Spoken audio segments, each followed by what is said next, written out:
Дивіться, як файно хлопці вклали повністю підлогу. Це в нас кухня. Вода підмазана, все працює. Звели новий від будинок від скважини. Повністю прокололи всі траси на підлогу. На підлозі у нас пінополістирол вкладений.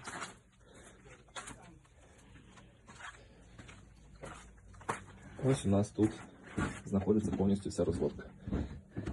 Всі підключення, всі заводи, все чітко і якісно.